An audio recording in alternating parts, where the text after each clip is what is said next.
a cobertura altamente crítica e negativa da mídia a respeito do Partido dos Trabalhadores e todos os personagens aí envolvidos se refletiu na forma como a mídia cobria a política externa dos governos do PT. Então isso ficou muito claro para a gente que havia ali um viés predominantemente negativo a respeito de qualquer ação de diplomacia brasileira dos governos do PT, quando não vinculadas aos Estados Unidos ou Europa. Então isso também ficou bastante claro que havia ali um apelo a, em certa medida, uma americanização da política externa.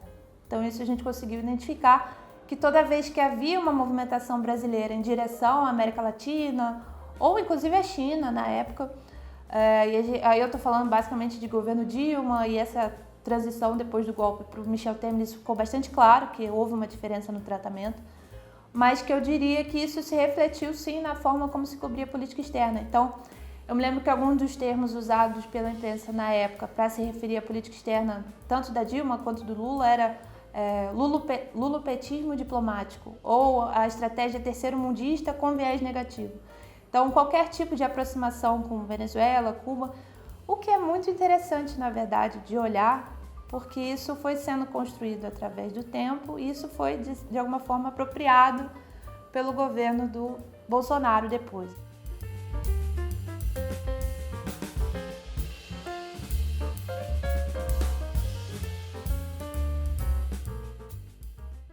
Eu sou cientista política e atualmente eu faço doutorado em Relações Internacionais, na UERJ. E desde a graduação eu estudo política internacional e política externa, especificamente política externa argentina, que é o meu foco de pesquisa. E eu sempre me interessei não só pela Argentina, né, mas pela América Latina como um todo. Mas eu estudo especificamente governos peronistas, enfim, política e sociedade na América Latina, essas questões. Então esses são os meus focos de pesquisa basicamente, né? Estudar política externa latino-americana, política externa brasileira também, são esses os meus objetivos.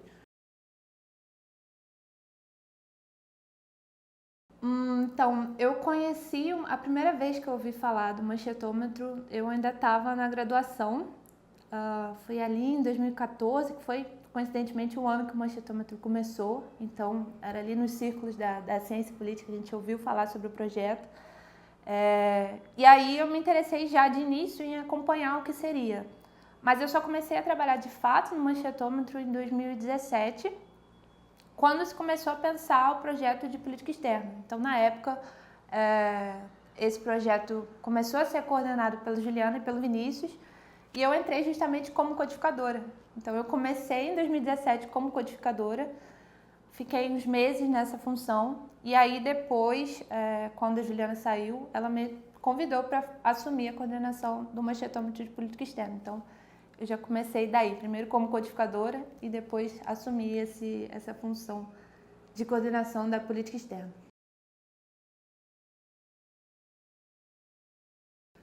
Na verdade, esse projeto de política externa, ele surgiu de uma inquietação dos pesquisadores na época, porque era uma época que se falava muito sobre a questão da politização da política externa, da partidarização, e onde começou a se falar muito sobre se política externa era ideologizada ou não. Então havia esse debate sobre a maior participação de atores e outras agendas que estavam surgindo. E, claro, que isso estava vinculado à época aos governos do PT, né, que deram uma outra cara para a forma de se conduzir política externa. Então surgiu a partir dessa inquietação, né? Já que se fala sobre ideologização, e isso foi um discurso bastante presente na mídia, então a nossa ideia foi justamente essa, né? Então vamos olhar para essa cobertura, né? Como é que a mídia aborda esses temas, como é que isso está sendo apresentado nos jornais. Então foi a partir daí que surgiu essa ideia. E eu me lembro que foi muito interessante porque a gente ficou muito entusiasmado com a ideia de olhar para essas questões na prática, né? Então a gente começou com a ideia de basicamente replicar o trabalho que o manchetômetro já fazia na época, que era olhar, né, analisar os artigos de opinião, os editoriais, trazer para análise de valências, para a gente conseguir identificar quais eram as posições contrárias, neutras, ambivalentes, enfim. Mas olhar isso para questões de política externa e entender, inclusive, qual era a posição da imprensa, né, da mídia brasileira a respeito da projeção internacional do Brasil. E depois a gente começou com política externa, que era o nosso foco principal, mas depois de algum tempo a gente expandiu para a política internacional, então a gente começou a olhar para outras áreas, não só para a atuação do Brasil, mas como a imprensa, por exemplo, cobria conflitos mundiais e questões até dos nossos vizinhos, né? Eu falei de América Latina, então eu dei a sorte também de contar com pesquisadores e pesquisadoras que também tinham interesses comuns e a gente conseguiu dividir bem dentro do projeto quem ia olhar para questões internacionais, quem ia olhar para a nossa região, mas eu acho que foi um período bem legal, assim, que a gente primeiro começou a olhar para essa questão específica da política externa brasileira e depois a gente expandiu para tentar entender como é que se dava cobertura também para outros países, né? Então foi bem interessante nesse sentido. Lógico que quando a gente começou a gente já tinha uma ideia do quão importante seria isso justamente para investigar, né? Se de fato havia uma questão ideológica por trás da política externa, mas o fundamental, para além de contribuir para o debate que já existia, era ver na prática como isso estava acontecendo, quais eram as opiniões que estavam sendo formadas, enfim, né? Ver que a mídia, na verdade, tinha posições muito claras a respeito de quais posicionamentos internacionais do Brasil eram considerados bons ou ruins. Eu acho que quando a gente traz a política externa para o estudo de mídia, enfim, para a forma como a gente está olhando para a imprensa, a gente também abre o debate de pensar a política externa como política pública. Então, sendo essa uma discussão que é muito importante na área, né, na forma como a gente olha para a política externa, eu acho que quando a gente traz esse olhar de como a imprensa está pautando, como está enquadrando esses temas de política internacional, isso ajuda a gente a refletir sobre quais interesses estão em jogo, né? Então isso também, além de lançar luz para essa questão de disputa de interesses, de quais são as agendas, a gente também consegue pensar formas melhores de lidar com a questão da democratização da política externa, enfim, e da pluralidade de atores que estão envolvidos. Então acho que isso é muito importante também, para a gente olhar, sem dúvida nenhuma, quais interesses que estão sendo colocados em jogo, quais as agendas e quais são digamos, as narrativas que estão sendo construídas a respeito de política externa. Então, se a gente consegue ver isso na forma como a mídia cobre temas de política ou de economia, logicamente a gente também tem como ver isso em política externa, que foi o que de fato a gente conseguiu fazer enquanto a gente tocava esse projeto, que foi perceber que de fato havia um posicionamento da mídia a respeito de quais estratégias eram consideradas boas ou ruins. A gente seguiu basicamente o mesmo modelo de análise e coleta do machetômetro, então a gente selecionava textos que diziam diretamente sobre a atuação do Brasil, diplomaticamente falando, né, a atuação diplomática do Brasil, seja a participação em reuniões bilaterais, em fóruns internacionais, Nações Unidas, enfim, a gente fazia essa coleta, a gente fez na verdade, e selecionou esses textos para aí então começar a aplicar a análise de valências. E foi muito interessante porque a gente tinha um olhar para os personagens, né? Quem eram os personagens, presidentes, ministros de relações exteriores. A gente também olhou para as instituições. Então, por exemplo, eu me lembro que a gente tinha um olhar mais apurado para a forma como a imprensa cobria a atuação do Itamaraty. Se ela era boa, se não era, se era mais profissionalizada, se não era. Isso estava diretamente vinculado com a questão da partidarização, porque uma vez que o Itamaraty atuava, a gente conseguia entender que a mídia aprovava porque era uma forma de tornar a política externa mais técnica, se assim eu posso dizer. Então, a gente tinha esse olhar para as instituições, a gente também tinha um olhar para os temas de política externa. Então, por exemplo, comércio exterior, integração regional, enfim, diplomacia presidencial, que foi uma questão muito interessante que a gente olhou na época, de perceber se os meios avaliavam se era boa ou ruim a participação dos presidentes em política externa. Então isso foi uma coisa bastante interessante que a gente conseguiu identificar na época. E uma coisa que era muito específica de política externa brasileira, que era identificar se os meios eles faziam alguma menção aos paradigmas de política externa brasileira, ou seja, se eles falavam sobre autonomia, sobre pacifismo, sobre multilateralismo, que são algumas das tradições de política externa brasileira. Então, isso também foi um trabalho bem legal. Então, era basicamente isso que a gente fazia. Coletava os textos, aplicava análise de valências e com isso a gente conseguiu produzir alguns relatórios. A gente produziu as séries M, que eram textos em que a gente analisava justamente como se dava a cobertura da mídia de alguns temas específicos. A gente participou de alguns podcasts falando sobre questões internacionais, de política externa. E o que foi muito interessante para mim foi ver que isso se expandiu de alguma forma, né? A gente começou, como eu disse, né, falando de política externa, depois conseguiu estender essa análise para falar de eleições na Argentina, por exemplo, eleições até na França, questão de Cuba, Venezuela, tudo isso a gente conseguiu abordar de alguma forma, o que foi bem legal.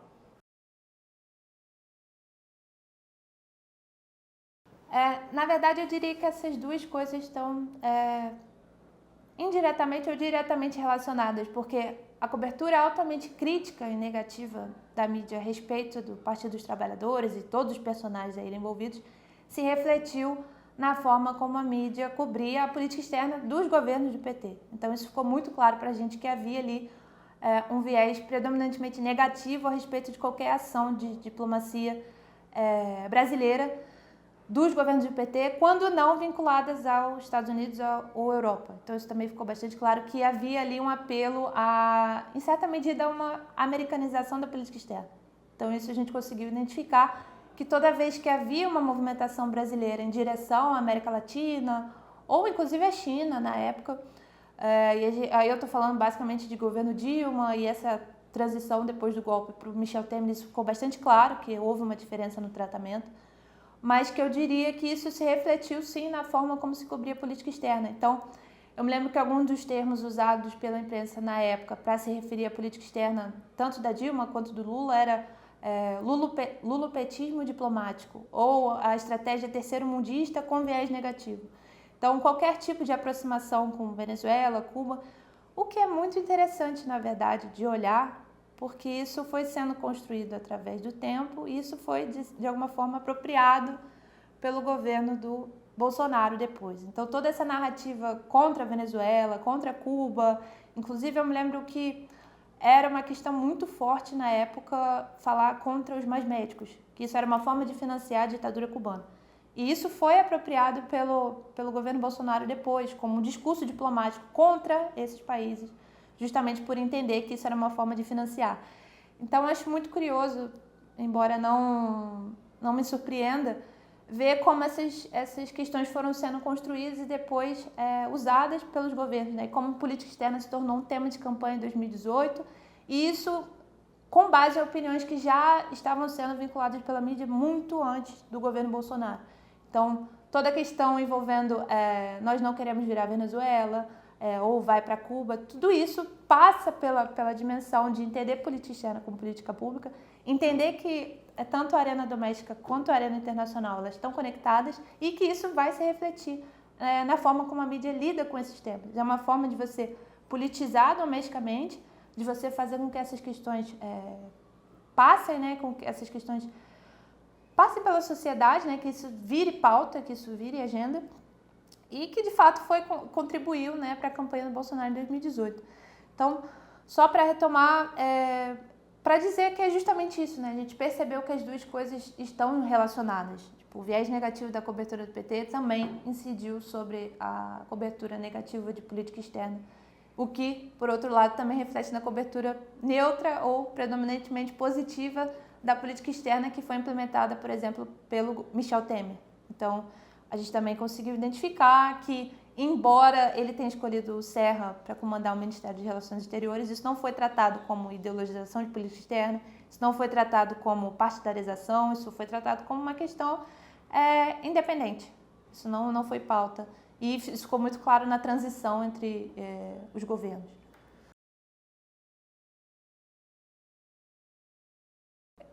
Os principais resultados para mim, né, para o grupo que conduziu essa pesquisa, foi que a gente conseguiu justamente observar isso, né? Observar que havia um posicionamento da mídia a respeito de determinados temas, que havia agendas que eram consideradas prioritárias frente a outras e que é uma cobertura altamente politizada. Então, assim, isso vai contra o argumento da neutralidade ou da isenção, né? Que a gente costuma ouvir e que, enfim, que os meios estariam isentos e que isso, na verdade, não é verdade. Isso ficou bastante claro para a gente na pesquisa. Então, toda a questão envolvendo, por exemplo, o Mercosul, a forma como se olhava para o Mercosul, para a Unasul, como eu disse, né, Venezuela, Cuba, mas a Argentina, principalmente, E aí, só para contrastar, eu me lembro que na época da eleição do Maurício Macri na Argentina, em 2015, a cobertura foi muito favorável ao papel do Macri na Argentina e o que isso representaria para a região como um todo. Então, eu achei muito interessante como isso muda, e a gente fez um comparativo, né, de como foi a cobertura da eleição do Macri, como foi a cobertura da eleição do Alberto Fernandes, e deu para ver claramente que havia ali um posicionamento também que, em parte, reflete o tratamento que era conferido também ao PT, né? Então, olhando basicamente para a Argentina, a forma como os meios cobriam, por exemplo, governos kirchneristas foi muito negativa quando comparado ao tratamento que foi conferido ao Macri. Isso a gente também conseguiu documentar através de relatórios, análises, enfim. Então, acho que foram resultados bem positivos no sentido que a gente conseguiu expandir, né? Sair de uma agenda... Quer dizer, adicionar à economia e política também essa questão da política externa. Quando nós começamos a cobrir política externa, a gente não via muitas opiniões diferentes. Eram basicamente posicionamentos que davam a entender que o melhor para o Brasil e para o interesse nacional era se manter alinhado aos Estados Unidos e aos países da Europa, enfim, ao Ocidente, né, ao que se convencionou chamar de Ocidente. Sendo que tudo que fosse numa direção contrária talvez não fosse o ideal para as relações exteriores do Brasil. E eu acredito que essa questão da pluralidade tem mudado justamente porque o peso atribuído à política externa, e aí falando de eleição, falando de campanha, falando da própria condução da política nacional, mudou drasticamente depois de 2018. Eu acho que drasticamente é um termo muito forte, mas com certeza o peso atribuído à política externa no debate eleitoral mudou consideravelmente depois de 2018, uma vez que, como eu comentei, né, Bolsonaro usou muito disso na campanha. Se você pegar o plano de governo dele, né, as propostas de campanha dele, muitas delas passam por dizer que o PT financiou ditaduras assassinas na América Latina. Então, se isso não é política externa, o que é, né? Então, isso fez com que a nossa área de estudos, né, política externa, refletisse um pouco mais sobre a questão da politização da política externa, mas também fez com que mais pessoas falassem sobre isso na mídia, né? Então, eu acho que essa questão da pluralidade de opiniões tem mudado justamente porque as pessoas começaram a entender o quão importante é falar de política externa. E enquanto mais vozes não falarem sobre isso, quem vai monopolizar o debate é a imprensa tradicional, são os meios de comunicação tradicionais. Eu acho que a contribuição do Manchetômetro justamente para esse debate sobre a democratização dos meios de comunicação, a própria democracia brasileira, como isso passa pela forma como a opinião pública é construída no nosso país, é muito importante, uma vez que é um projeto que fornece dados, é um projeto que está sempre diante dessas questões, né, de como essas opiniões vão sendo construídas, dos interesses, da forma como interesses políticos e econômicos não estão desassociados, eles estão unidos.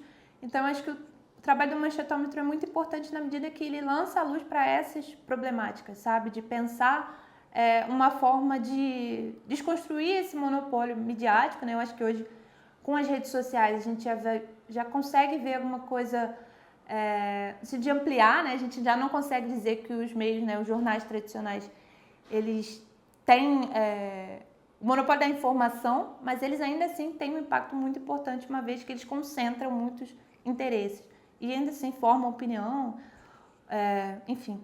Mas eu acho que o trabalho do Manchetômetro é muito importante nesse sentido, de trazer esse debate, de trazer dados, de trazer informações, de estar sempre pensando a respeito de qual é o papel da mídia, né, no Brasil. Em primeiro lugar, eu espero que o Manchetômetro continue fazendo um bom trabalho que faz, porque eu considero fundamental. Eu sou uma grande entusiasta do Manchetômetro, em todo lugar que eu vou eu faço questão de divulgar o trabalho, esse trabalho que eu considero muito importante, porque eu acho que, sem dúvida, as pessoas precisam entender que as ideias não vêm do nada, né? Elas não são de um dia para elas, não nascem de um dia para o outro. Isso é fruto de muito trabalho midiático, muito trabalho de convencimento, muito trabalho de formação de opinião, e que isso leva tempo. Então, eu espero que como eu disse, né, o Machetometo continue a fazer o trabalho que faz, quem sabe expanda esse trabalho para a região, né? Eu, como uma grande também entusiasta da política externa, mas política latino-americana, vejo que essa não é uma exclusividade do Brasil, lidar com o monopólio de meios de comunicação, né? A forma como a informação é tratada aqui. Então, acho que o Machetometo tem muito a ganhar e pode ganhar certamente se também olhar para esses problemas que não são tão específicos nossos, mas atravessam também, sobretudo, os países vizinhos, né?